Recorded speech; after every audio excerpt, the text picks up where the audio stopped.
Hello guys, welcome back to my channel. আর সবাইকে কালী পুজো ও দীপাবলির শুভ প্রীতি শুভেচ্ছা। তো এটা আমাদের কালী মন্দির। আমি মাকে প্রথমে তোমাদেরকে দেখিয়ে দিয়েছি। এই যে এখানে ডেকোরেশন এটা করা আছে। এখানে অ্যাকচুয়ালি বলি হবে, এখানে নরবলি হয় না। মা আমাদের খুবই শান্ত। এখানে সবজি বলি হয়ে থাকে, তো সেটারই প্রিপারেশন আর ভিডিওটা তোমাদের সঙ্গে শেয়ার করলাম। বাকি তোমরা ভিডিওটা দেখো, আশা করি ভালো লেগে থাকবে। ভালো লেগে থাকলে লাইক শেয়ার করে থাকো, সাবস্ক্রাইব না করে থাকলে সাবস্ক্রাইব করে নিও। এই যে মাটির বেদি মতন বানিয়েছে ওরা, এটার উপর রেখে ওরা সবজি বলি করবে।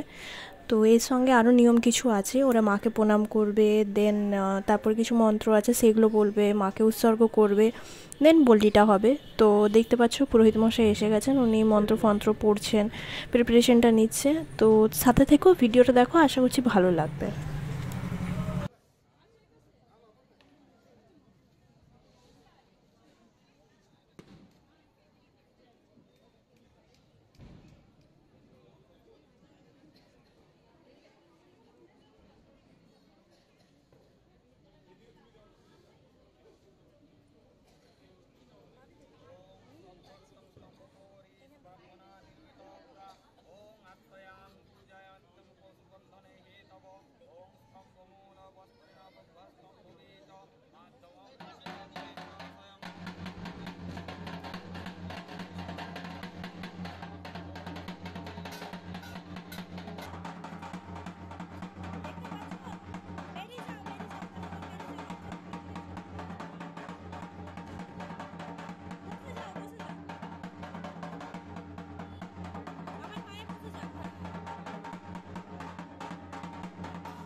এখানে বলি দেওয়া হলো, তোমরা দেখতে পেলে একটার পর একটা সবজি রেখে তাদের বলি দেওয়া হলো। এবার এগুলো মাকে উৎসর্গ করা হয়েছে। তারপরে এই যে মাটিটা ছিল যেখানে বলি দেওয়া হয়েছে সেটা সবার কপালে যেমনি যজ্ঞর ফোঁটা হয় ওরকম টাইপের টিপ দেওয়া হলো। আর এই যে এখানে 108 যে প্রদীপ হয় ওটা দুটো এখানে এমনি আছে প্রদীপ, ঠিক আছে, দুটো স্ট্যান্ড আছে, ওগুলোকে জ্বালানো হয়। এখানে যে ওম বানানো ছিল দুদিকে সেই দুটো সেইখানে যে প্রদীপ দিয়ে ডেকোরেট করা হয়েছে সেই প্রদীপগুলোকে জ্বালানো হয়। দেন তারপরে মায়ের অঞ্জলি হয়, তারপরে পুজো আর কি চলে। আমাদের তো অঞ্জলি হয়ে গেলে আর পুজো ওইখানেই হয়ে গেল, কিন্তু পুজো চলতে থাকে, রাতভর হয়। তো জাস্ট আজকের জন্য এতটাই ছিল। সাথে থাকবে, পরের ভিডিওতে দেখা হচ্ছে, ততক্ষণের জন্য টাটা বাই বাই।